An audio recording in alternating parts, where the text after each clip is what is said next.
Hi everyone and welcome to another Kalicube Tuesdays. I just want to bet with Anton because I actually came in right on time, smack on the nose with the live button. Welcome Yuval, thank you for encouraging me to do that. Hi, thank you so much, Jason. Yeah, in the 30 seconds before we went live, she said, said, We had a just, bet. We had a bet and you won. you coached me through it and I thank you for that. Yes. Right, we're off. A quick Yeah. hello and we're good to go. Welcome to the show, Yuval Ackerman. Thank you. Brilliant. Wonderful. Today we're going to be talking about selling more and better with ethical email marketing, which I love because personally speaking, all of the email marketing tips I get, we use MailChimp. We're not sponsored. I just use it. It kind of gives you all this automated advice and you take the advice and at the end, the email looks worse than it did before and it seems kind of pushy. And I like the idea of being nice and ethical and retaining one's personality whilst also hopefully selling more. And that's Yeah. what you're all about?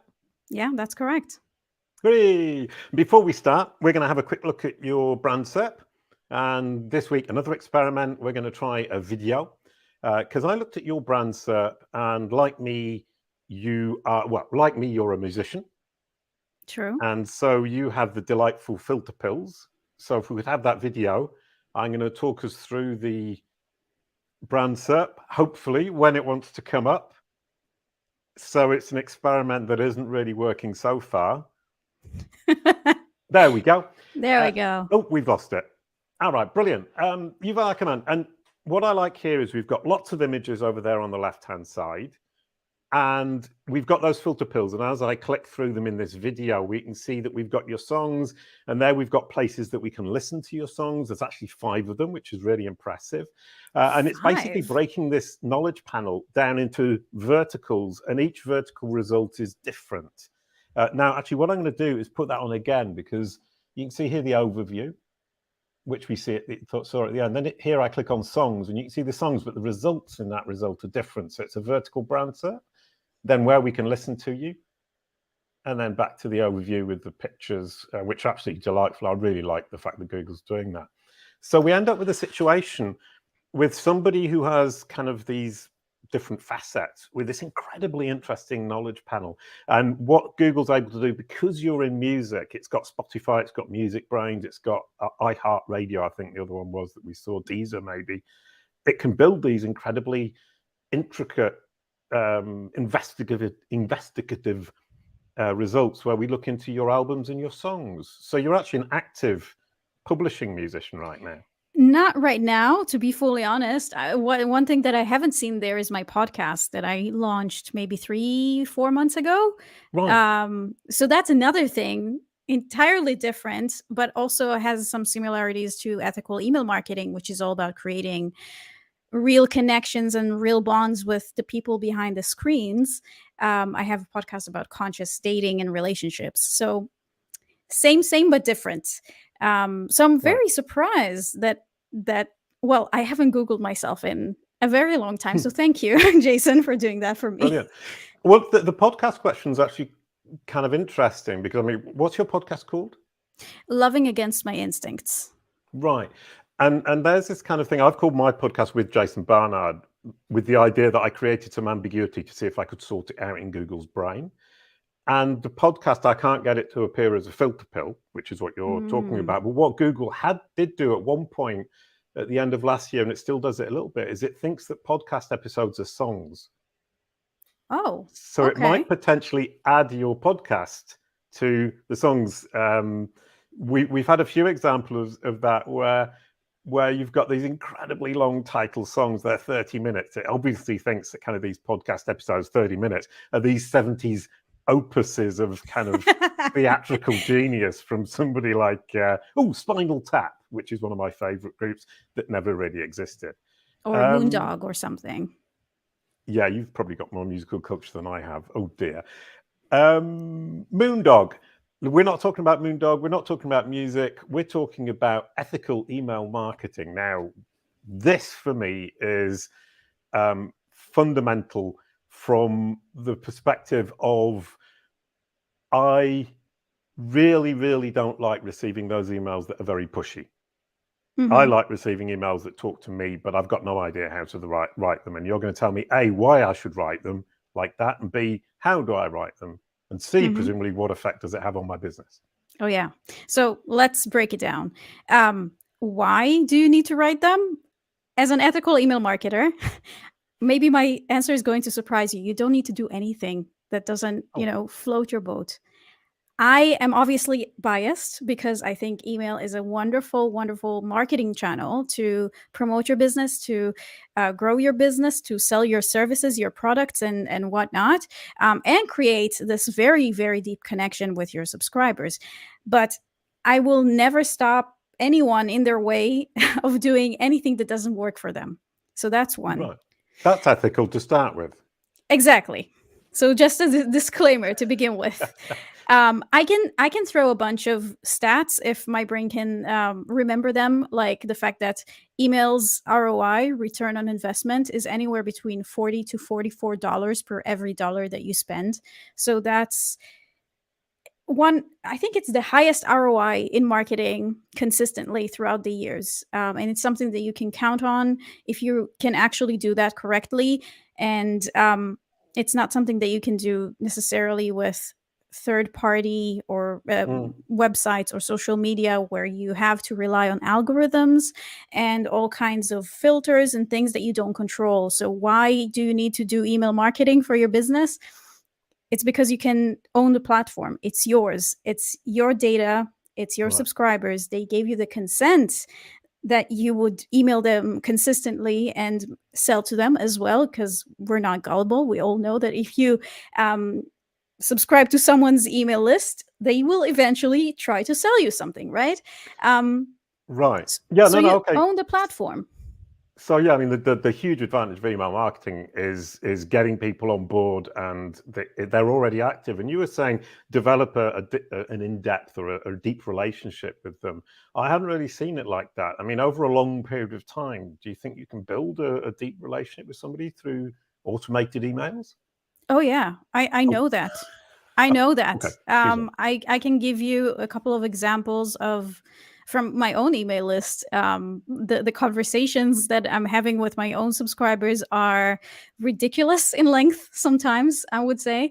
But my email is tidy and clean and healthy enough for me to actually sit down every week and answer my replies, which is something that I love doing, and I highly recommend anyone with an email list to do. Right. Okay. So you get a lot of replies because people are truly engaged with what you're saying. And does that come from being incredibly consistent with what you're saying over a long period of time? I mean, from my perspective, with our emailing list, we don't get very many replies. That means I'm not engaging properly with the people. They don't see it as a real conversation. So with replies, I wouldn't say that I get a lot of replies. I would say that I get the about the average amount of replies, but that's something that I'm nurturing and also really, enticing people to reply to me, and Right, I'm you're replying in the back. email itself. You encourage them and say, "Send us your feedback. Let's open a conversation. This should be a dialogue and not a monologue from me." Exactly. So that's one. The second thing that I wanted to say got slipped from my mind. I might remember it later. Because I rudely interrupted you. I do No, not at all. apologize. I just have low-key ADD, so, like, thoughts are running in Oh, right. very, Oh, very high, like, which is perfect um because that keeps this conversation yes. turning over. Because my next question, now that we've basically said what we're missing, and I'm talking to the Kalicube team now with our own email newsletter, is we need to encourage people to engage with us. We need to engage with them within the email itself. Next is the subject line. Everybody talks about the subject line and managing to get a high open rate. With your kind of ethical approach, what are you looking for there?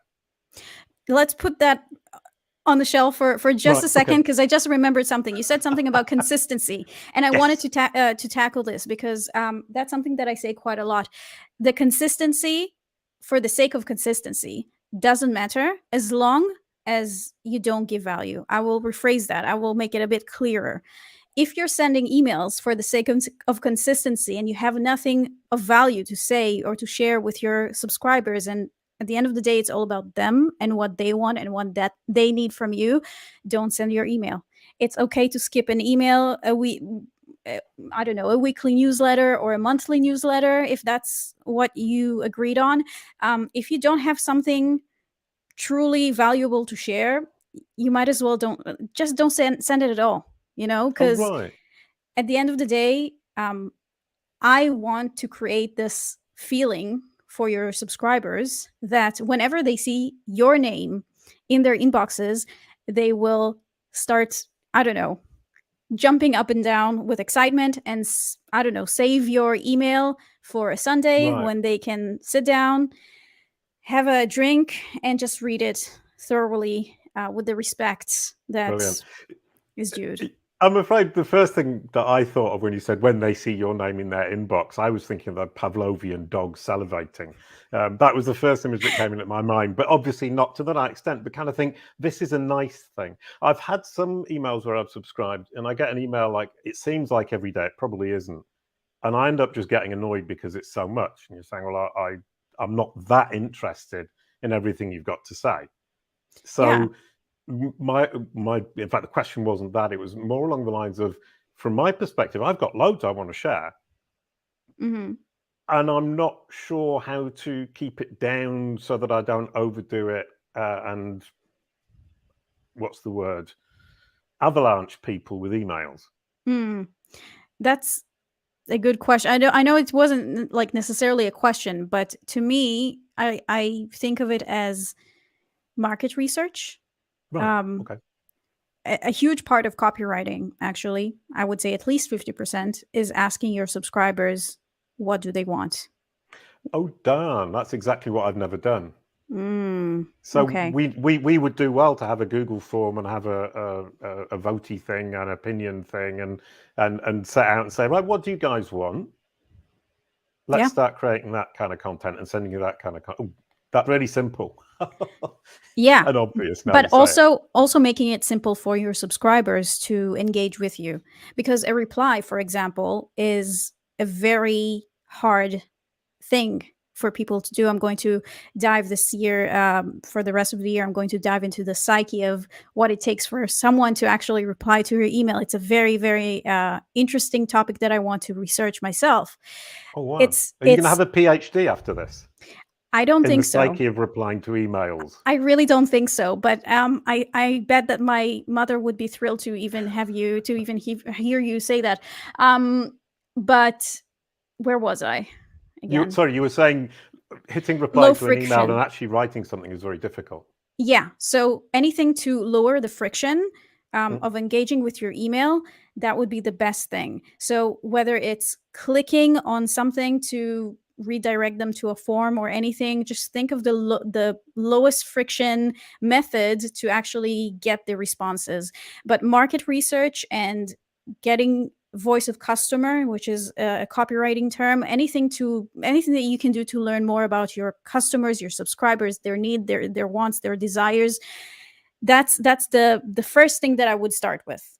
Later on, you can build a strategy and follow it, and then things look easier at that stage, I promise. Brilliant. Okay. And is one of the tricks, in inverted commas, of getting people to engage, making sure that they understand they're engaging with a person, give that person a personality, as it were?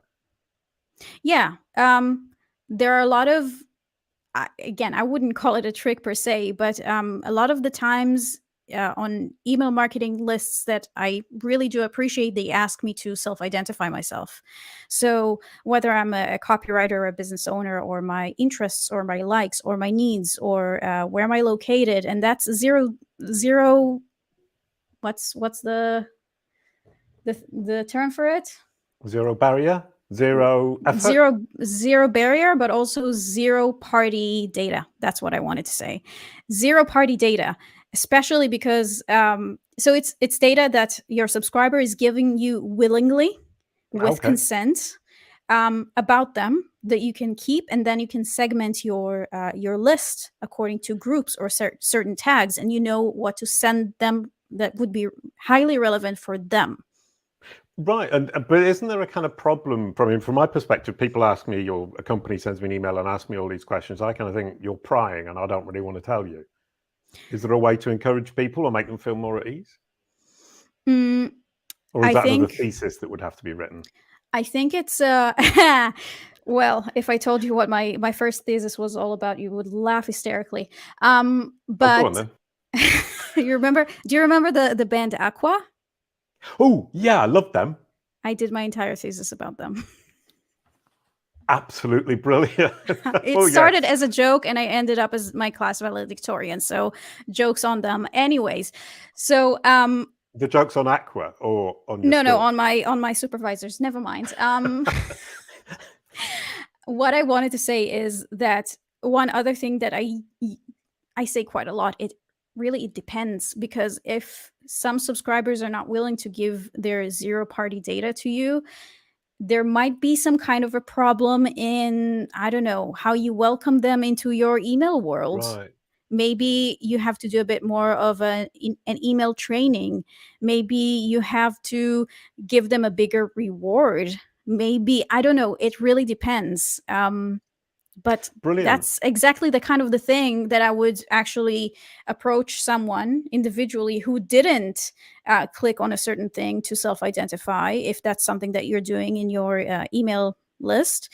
And I would send them a personalized message, not a copy paste one, and ask them, hey, what was the reason? How Right. No, can we brilliant. fix that? No, 100%, because we're not reaching out to people and asking them to self-identify, and now it's definitely something we need to do. But also, as you obviously rightly said, because you're the expert, not me, is engaging with people personally to bring them on board and treat that newsletter list, emailing list, as a precious relationship that we need to nurture. But keep that thought. We're just going to have a quick moment of sponsorship. Which we can have up in the video, and then we're going to come back and talk about the subject and the content and the rewards that you were talking about. So if we can have the video, join me every week on Kalicube Tuesdays. I really love these little animations that we do every week on a Tuesday at 5 p.m. Central European time, and it's produced in partnership with Wordlift, who have been helping us and backing us up for the last 2 years, an AI-powered SEO tool that does the heavy lifting for you. And this week we're announcing our online courses. We're about to add a wonderful lesson to one of the courses about copywriting. In fact, writing copy so that Google truly understands. And the course is all about optimizing your brand SERP, your Google business card, so that your audience see the best message from your brand when they Google you, prospects or clients. That was my advertisement for today. I need to take this class. You are welcome to take the class. I would be delighted if you took the class. No, seriously. But your brand SERP is actually pretty good. I mean, we discussed it earlier on. Some people get good brand SERPs by luck. But even with a good brand SERP, you can always make it better. And I'm doing an Ask Me Anything with the Facebook groups that we have later on. And questions that come up are things like, is my brand SERP evergreen? Which is the content that's going to stick there the longest? And those are really interesting questions. Anyway, we're not talking about that. We're going to come back to... But you just reminded me, if you have such sessions in your closed group, which I suppose, or I would love to assume that some of your group members are also your subscribers, you can also use that to your advantage and ask them as well, like, what would you like to see from me? Brilliant. Exactly. No, well, we've actually just started the Ask Me Anything, so that's great advice because we don't know what we're doing. So any advice is definitely going to move us forwards by at least one step. But back to email marketing, which the point was I was supposed to be picking your brain for our own email marketing ethically moving forwards, is the subject line. That's always something that's troubled me. Is shorter better? Is saying you all the time better? Is bonus offer? Be quick or you'll miss it. This is what we get advised to do, and I find that kind of a bit disappointing. So first and foremost, I think we must collect the data in terms of where our subscribers are reading our emails. If they're reading your emails in mobile, then absolutely you have a shorter subject line, and you have to take that into account. But not only subject lines, also the preview line, which is the first line that you see next to the subject line if you're on a desktop, and right below it if you're on mobile. Another thing that has been proven to be working is the entire insert an emoji in your subject line, because then you're separating yourself from the competition, but not like 10 emojis, because then it looks spammy, and also there's a probability of I don't know how many percent that the filters of the email providers will spot that and send you right away to the spam folder. Right. And after we finish the subject line, the next question is going to be text or HTML, but finishing with the subject line. Yeah. Again, I don't think it's the subject line as much as we need to talk about how strong is your connection, the connection of your subscriber to your brand. That's really, really interesting, because I've tried loads of different kind of ideas for subject lines, and the open rate stays pretty much fixed between 38% and 42%. Which is brilliant, by the way. Oh, right. Well, we've got a really good open rate, really bad click-through rate. So that's the next question. But it is, I think kind of what it is however much I try to change the subject line, it actually doesn't make a vast amount of difference. And that must be the relationship as opposed to what I'm actually kind of saying in that individual email. Yeah, but also we do have to remember that our inboxes are bombarded with so many emails, and it's really hard to stand out, and it's really hard to be unique. So I always, when I'm giving consults to clients or companies about subject lines, I always say, what would be a subject line that would make you open this email and would make you stand out and make you want to open this email from you. If that's enticing enough, interesting enough, curious enough, then you'll open it regardless. Whether a person would read it later, that's a different subject that we can talk about for forever. And I can do a whole thesis just about that. Never mind. But there are so many variables here that we need to, the first thing that I would say is to collect data and contact your subscribers and learn more from them. Because if people don't really open your emails, ask why. Ask what would you like to see differently? What would make you actually open the email? And also a question to you, Jason, is when was the last time that you did some kind of a cleanup and kept your list hygiene? Because sometimes if the engagement rate or the open rate or whatever rates you're following are too low for you, you might as well try to re-engage your list or the people who are not engaging enough. So you remove people who haven't opened an email for the last 3 or 4 months or whatever it is, if you're sending a weekly email. I would first try to re-engage them with a very specific sequence, automated sequence that is triggered by their lack of behavior, and then I would gently, escort them out, because list hygiene is really, really important. Hans Nat says if they don't open your email, it's difficult to ask them anything, which is actually a brilliant point, and it's really obvious now. It's just been said, for me at least. What's the trick there? It must be the subject line.